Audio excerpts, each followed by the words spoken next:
Voilà. Alors, en ce jour très important du 6 octobre 2011, nous sommes avec François-Henri sur les hauteurs de Saint-Georges-d'Orques à 176 mètres d'altitude. Et François, tu me disais qu'on n'avait pas besoin d'être au sommet du Pic Saint-Loup pour embraser le monde. Alors, dis-moi, oui. Présente-moi un peu ce magnifique... Oui, on a tous sa montagne, un petit peu. Bon. Ici, on est au sommet de Gouéron, qui est le plus haut point en altitude de Saint-Georges-d'Orques, sur lequel il y a eu des vignes. Elles ne sont plus jusqu'à cette hauteur maintenant. D'ailleurs, Gouéron était autrefois une tour de guet romaine. Et j'aime beaucoup cet endroit parce que d'ici, on voit l'ensemble du vignoble avec toutes ces variétés de terroirs, de reliefs et d'exposition.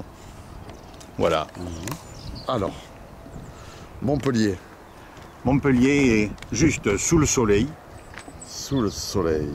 On distingue peut-être, je ne sais pas si les images le montreront, mais on distingue la tour de Selleneuve, oui, le relais herdien des Grèzes. Ensuite, en pivotant sur la droite, on découvre toute la Méditerranée. Juste face à nous, plein sud, nous avons le vignoble des Villafranchiens qui part du village de Saint-Georges et vient mourir contre les premières maisons de la Vérune. C'est ce grand plateau caillouteux sur lequel on va récolter les dernières vignes aujourd'hui.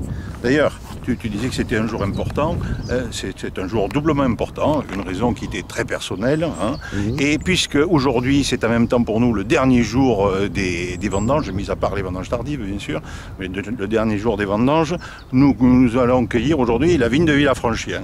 Donc pour commémorer ce jour, je te réserve un magnum tiré spécialement pour toi, du millésime 2011 de ce Villafranchien. Ça me fait très plaisir. Voilà. Alors comment tu caractérises ce terroir de Saint-Georges-d'Orques qui est quand même bien particulier? Alors, sur le terroir de Saint-Georges, il y a trois types de sols. Trois types de sols, les Villafranchiens dont on vient de parler, et puis dans les premières collines de Saint-Georges ici, et au sommet desquelles nous sommes, un terroir de calcaire jurassique, qui s'étend ensuite sur la droite, c'est-à-dire vers l'ouest, qui s'étend vers Murviel et Pignan, un petit peu Pignan qui est totalement caché par l'autre maillon de collines. Voilà, tout ça sont des calcaires jurassiques. Et l'originalité du terroir de Saint-Georges, c'est qu'au cœur de ces calcaires jurassiques, il y a aussi un sous-étage de calcaires spéciaux, qu'on appelle des calcaires à chaille, qui sont des calcaires avec des inclusions de silex en assez grande quantité, en tout cas suffisamment pour que cet état géologique soit mentionné à part sur la carte géologique. Et il se trouve que la silice, quand elle est dans des terres, dans des roches carbonatées, ce qui est le cas, hein, puisqu'on est au milieu des calcaires à silex et des calcaires jurassiques, eh bien, elle génère en général de grands terroirs. Hein, et les plus grands terroirs de la Bourgogne, par exemple, tout ce que la Bourgogne compte comme Vosne-Romanée, les grands Moret-Saint-Denis, les Clos de Tare, les Chambol-Musigny, les Amoureuses, les Gevrey-Chambertin, Petite-Chapelle, etc., les Clos Vougeot, j'en passe, et bien sûr l'inévitable Romanée-Conti, Romanée-Saint-Vivant, Richebourg, tous ces très grands crus sont plantés sur des calcaires à chaille.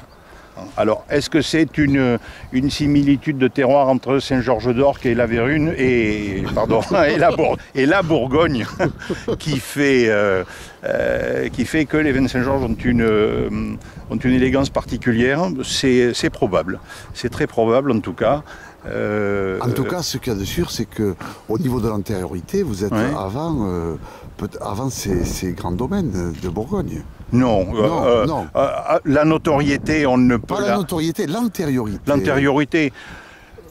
C'est très probable là aussi, parce que la vigne est arrivée en France par la mer. Hein. Les trois grands ports de l'Antiquité étaient Marseille, Narbonne avec le port de Gruissan et quel était le troisième? Je ne sais plus.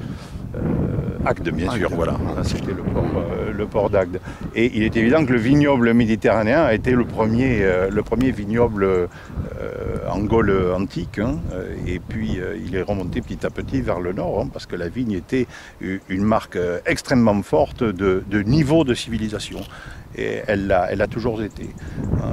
Même dans les pays du Moyen-Orient, la vigne a toujours été une marque de richesse sociale.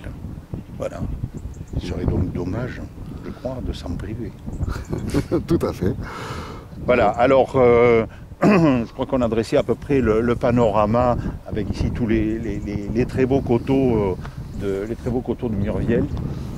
On distingue un domaine que tu connais sans doute là, c'est le domaine de Saumarez. D'accord. Qui est ici. Ensuite, un petit peu plus loin, qu'on ne voit pas, on pourra peut-être y aller si on a un petit peu de temps, on a le domaine de la Marfée, qui est un excellent domaine. Et on a sur ce versant sud de ce coteau, on a quelques très belles vignes qui nous donnent justement les chailles. D'accord. Voilà, en partie. Et de ce même point, on voit les autres vignobles languedociens qui nous lancent des appels au pied du mont Baudil. Là-bas au fond, on a le vignoble de Montpérou, Saint-Saturnin. Oui. Bonjour les terrasses du Larzac. Bonjour Sylvain à Aupillac. Oui. Ensuite, on a toute la montagne de la Séranne et on finit de l'autre côté par le Pic Saint-Loup qui nous est caché par les arbres mais qu'on a vu depuis la voiture. Eh oui. Très bien. Voilà. Bien, François, merci pour ce petit cours d'histoire et de géologie autour de Saint-Georges-d'Orc. On continue. Ça marche.